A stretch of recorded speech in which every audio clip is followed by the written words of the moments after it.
Hi again then guys, and welcome to the 57th episode of GT Masters on Gran Turismo Sport in particular for the moment. And just before we get into the video, you may think I sound a little bit different. That's actually because I've got kind of a cough at the moment, and that's the reason why we actually didn't do beards and cars earlier today, because that's a very long form video and I just wouldn't be able to keep up talking for that long. But on with the video now. This particular vehicle is pretty significant to the Ford brand on Gran Turismo. And the car is a vehicle which, of course, has been featured before in its other forms. The Ford Mustang. Classic ones, newer ones, even tuner versions like the Shelby Mustangs, the Trans-Cam Mustang, various other ones as well have for a long time been a staple of the Gran Turismo franchise. And in the real world as well, the Mustang has a massive following. And it's not hard to see why. It's a good looking car, it's a well performing car, it's a good all-rounder as well. It's a muscle car which can take on vehicles beyond just the muscle class.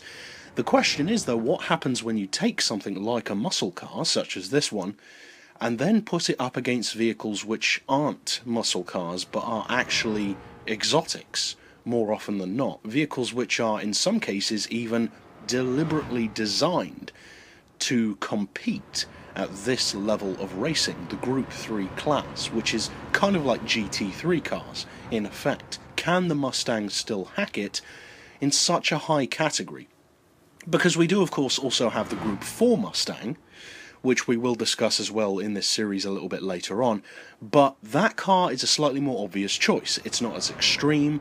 The Group 4 cars are much more production-based, kind of like GT2 cars or N2 cars. So that's kind of an obvious choice, to have something like a Mustang. You've got the power advantage, the engine size, the torque. It gives you that big lazy power. Whereas in the Group 3 class, that doesn't really apply, because the limitations imposed and also the sheer power that many of the other cars have anyway kind of negates that advantage. So how does the Mustang shape up? Well, as far as the engine goes, we're not told what it's actually running. You can safely assume, I think, that it's probably a V8. Of course, this one does have the option of Ecotec, 2-litre 4-cylinder engines, that kind of thing, but I don't think they'll have used that in the race car. Maybe they did, but I doubt it. Now, the engine is naturally aspirated, and it puts out perhaps a little bit less power than you might expect, considering that some of the cars in this class have over 600 horses to work with.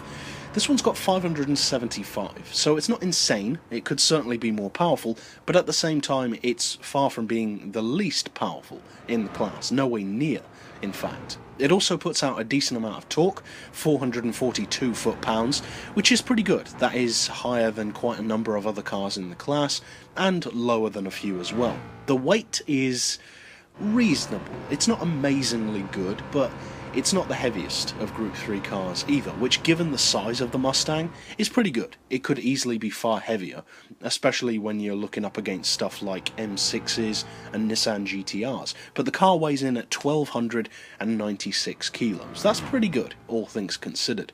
And the horsepower per tonne is a reasonable 444. And one of the reasons why that suffers a little bit compared to some of the other cars, not by a massive margin, but around 10 to 20 horsepower less than some of the others, is because the power is good but not necessarily great, and the weight is good but not necessarily great.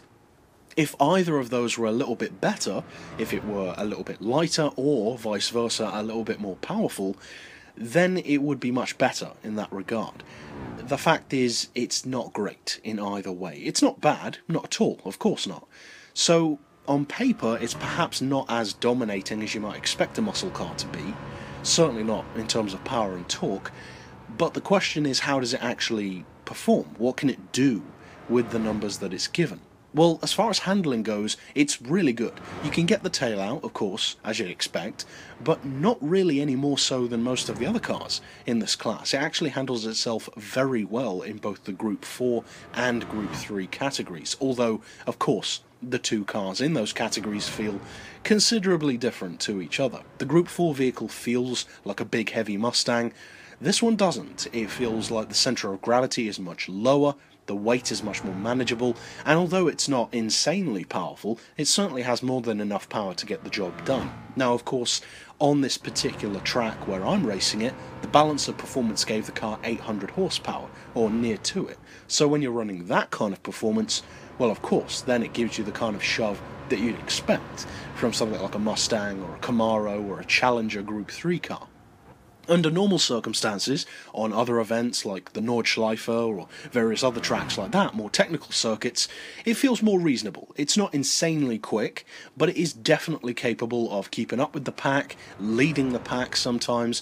It's not a totally dominant force in the Group 3 class, and I would say that the Group 4 version might be a little bit more dominant in that category than this one is in Group 3, but it's certainly not bad. I would put this car at a similar level to something like the Hyundai Genesis Group 3 car. It has a similar feel. They're both reasonably large vehicles. They both have a decent amount of weight, a decent amount of power, and they're not necessarily going to worry the big dogs from McLaren and Mercedes and BMW, or at least you wouldn't think they would on paper, but the reality is that just like the Genesis, the Group 3 Mustang has a way of unexpectedly coming up and worrying some of the other cars in actual racing use, both in a straight line and through the corners. Overall, I would say that if you are a Mustang fan, this car is quite a nice change to the series, because we haven't really had that many racing Mustangs on Gran Turismo. They are by far and away mostly road cars or classics, so to have a full-on racing modified version is pretty cool. So if you are a Mustang fan, I think you're going to be happy with this car, and we'll have to see how stuff like power and torque and weight goes, depending on the tuning which we have in the full game. But we don't have to wait very long to find out now, and that's it for this particular episode. So I'll see you guys next time, and as always, thanks for watching.